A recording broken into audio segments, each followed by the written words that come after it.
ligament, and then the round ligament. Ovaries, just like the testes, also descend, okay? The ovaries develop from masses of tissue posterior to the parietal peritoneum, okay? Just like the testes. And they descend inferior to the pelvic brim, where they remain attached in place to the lateral pelvic wall.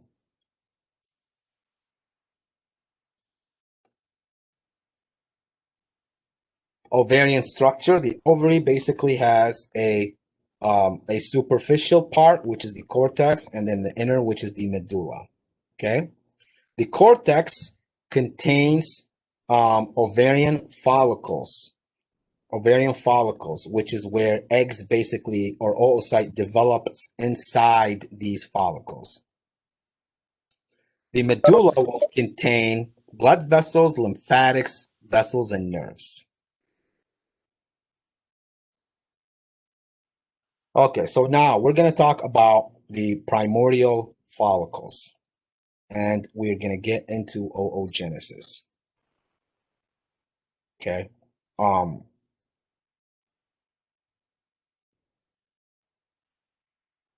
Okay.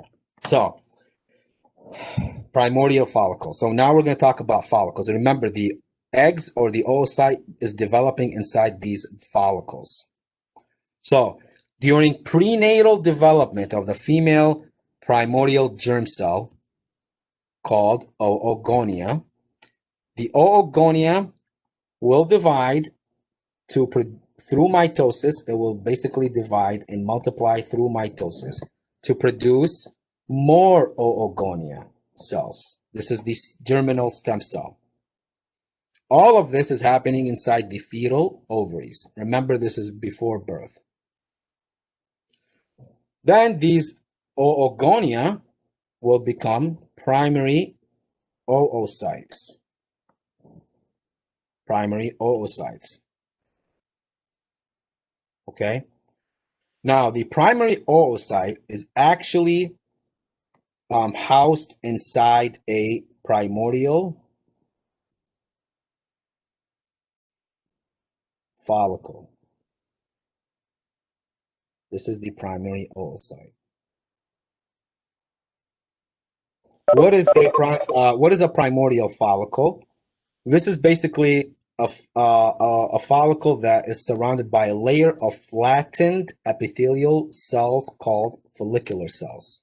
So these are the follicular cells. It's basically just that. That's all it is, a layer of follicular cells. Okay. Now, the primary oocytes. Then, during fetal development, the primary oocyte begin the process of meiosis. Remember, meiosis is a type of cell division that cuts the number of chromosomes in half. So, oocytes start meiosis. Okay. Then, as they started meiosis, the process, however, stops, and it does not resume meiosis until puberty. Okay. Once the primordial follicles are produced during fetal development, no new ones can be produced. So that means that females are born with a specific number of primordial follicles. Throughout the female reproductive life, the number of oocytes declines as a result of apoptosis.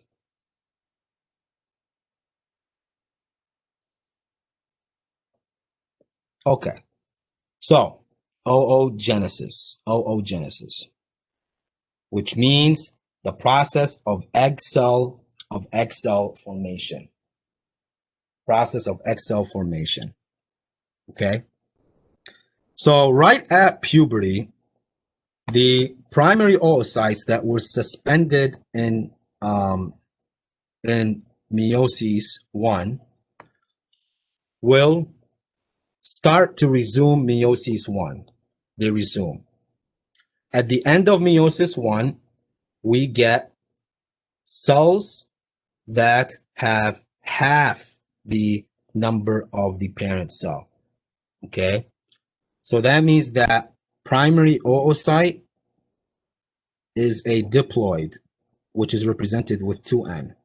Once they undergo meiosis 1 and they become secondary oocytes, the secondary oocytes are now haploid, which is 1N, because the meiosis cuts it in half. At the end of meiosis 1, in addition to a secondary oocyte, a large secondary oocyte being formed, there's also a small first polar body.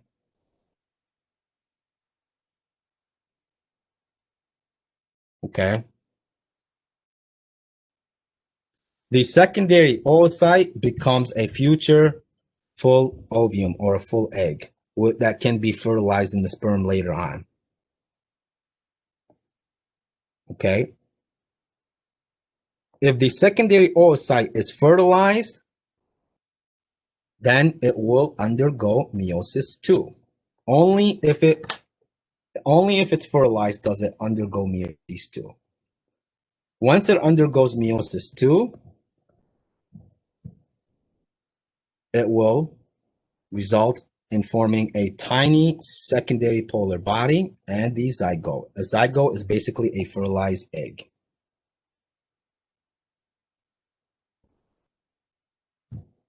Now, what do the polar bodies, what's their function? These polar bodies, they actually allow for the formation of an egg cell with large amounts of cytoplasm and organelles, and also allows for the haploid number of chromosomes. So let's go over this in a picture format to better understand what's happening. Okay, so here we have a primary oocyte. Again, the primary oocyte is diploid. Okay, diploid. Remember, this is right after birth, and it got suspended in meiosis 1. Okay, at puberty, it will finish meiosis 1 and then enter. It will finish meiosis 1 and then give us secondary oocyte, which is haploid, one end. You can see here we have 4 chromosomes. Here we have, this one only has 2. 2 is half of 4, so it's haploid. And after the first meiosis 1, we also get the first polar body. Then, if the secondary oocyte is fertilized, it will go to meiosis 2. Here you could see the sperm fertilizing it, forming a zygote. And the second polar body degenerates. Okay?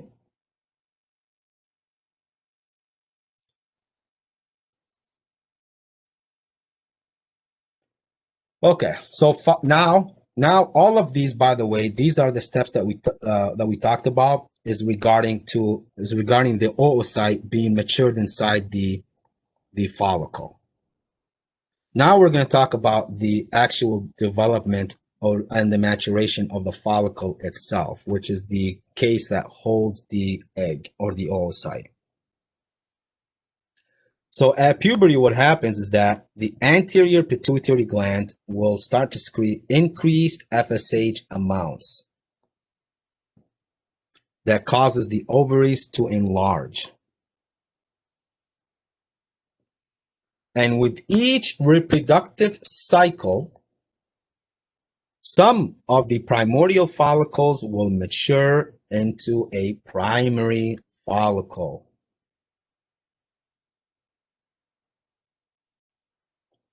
What does a primary follicle look like?